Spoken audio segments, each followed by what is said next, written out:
Hi, I'm Carmen, and this is the Miscellaneous Vegan, where I share a little R and R recipes and reviews. And today we're going to be doing some lentils. It's kind of a how-to and a vlog.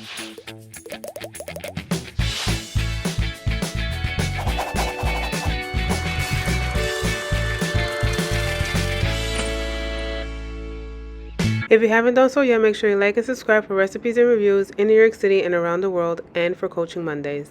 So we're going to be using the Our Place pressure cooker, and there are some features about this cooker that you need to know, so stay tuned to that. So just want to make sure that it's ready and prepared. So these are the ingredients that you're going to need. Just follow along in the video. Here my mom is peeling some carrots, and as you can see, she's peeling it with a knife going towards her hand. I do not know how to peel like this because I will slice my hand wide open. So I use a peeler. This is for more experienced people that cook, okay? You're going to rinse your carrot, and then you're going to chop it up into whatever pieces you want. She's just slicing it as you see there, but I cannot do that again because I will slice my finger. I use a cutting board. So make sure you use a cutting board, okay? Because if you are new to cooking, or if you just don't know how to cut this way, I will not recommend it because I don't either. I don't cut like this. So here we have some calabaza. It's like pumpkin, but not pumpkin. The skin is much softer than the pumpkin. So, is it calabaza? I think it is calabaza. Auyama, no, that's what it is. It's auyama. Calabaza is pumpkin in Spanish, sorry. But auyama is like a Dominican pumpkin. And the skin is much softer than the pumpkin. So that's why she's not peeling the skin. So you chop it up into whatever pieces you want. And these vegetables are optional. You can make your lentils with no extra vegetables, but these are what we have, and that's what we're going to add into that. And we're also going to add another vegetable that my mom grew in the garden, so stay tuned to see what's that. But yes, so you chop it up into pieces in whatever size you want. Then she's going to add some frozen peppers. And I usually do this. I got this idea from my mom, is that she purchases frozen peppers. I mean, no, she doesn't purchase them frozen. She purchases them fresh, and then she chops them up into bite-sized pieces, red, green, all the colors, and then she puts them in a Ziploc bag and puts it in the freezer. So it just makes your life much easier when you're cooking.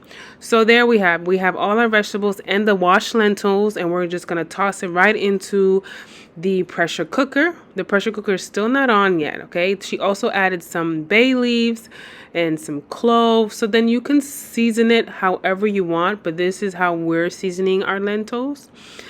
And the next spice that she's going to be adding is some oregano, and this oregano is directly from Santo Domingo, and if you don't have this, you can use whatever oregano you have. And sazón, que yo lo hice con sofrito. Sofrito, ajá. Translation, that is some sofrito that my mom made, and she just repurposed the bottle. It's not what was in there. And then she's adding some Goya adobo. I don't know how much. You saw how much. You can just estimate. And then you're going to fill it to the top. You want to make sure everything is covered. And she's using water that she boils in her kettle. But we're still missing another vegetable. So let's stir this up a little, and then let's get into the other vegetable that she is going to be.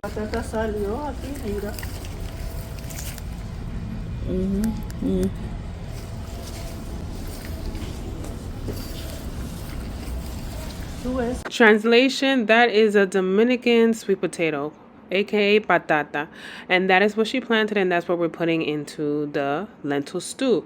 So once you put it into the stew, you want to make sure that everything is covered properly, so you're going to add more water. But let's get to power the cooker, pressure cooker, high, and then the minutes you need. So that is how you use this, right?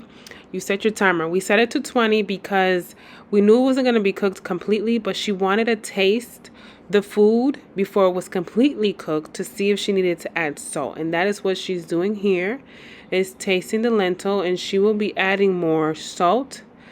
And she's adding a little bit of, she will add a sofrito, so some other sofrito that she made.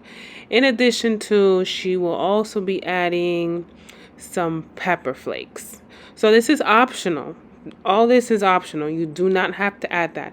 In addition to some white vinegar. So let's get into how this pressure cooker releases the steam. Les prometí a los padres de Tera que lo investigaría. Sabía que no podía hacer este caso sin una investigación exhaustiva. Para empezar. Claro.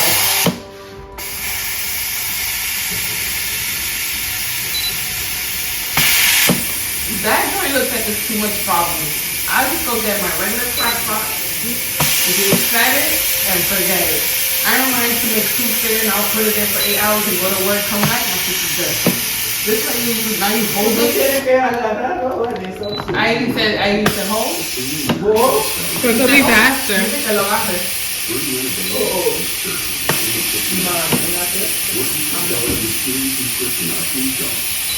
Why do you have to hold it? I don't have to, but it's faster. There was a lead box inside. It's faster than what?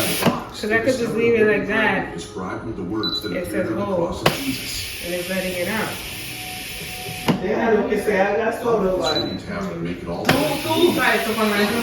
So translation, so with this pressure cooker, you can let it release the steam on its own, or you can press the button as I was doing in the video.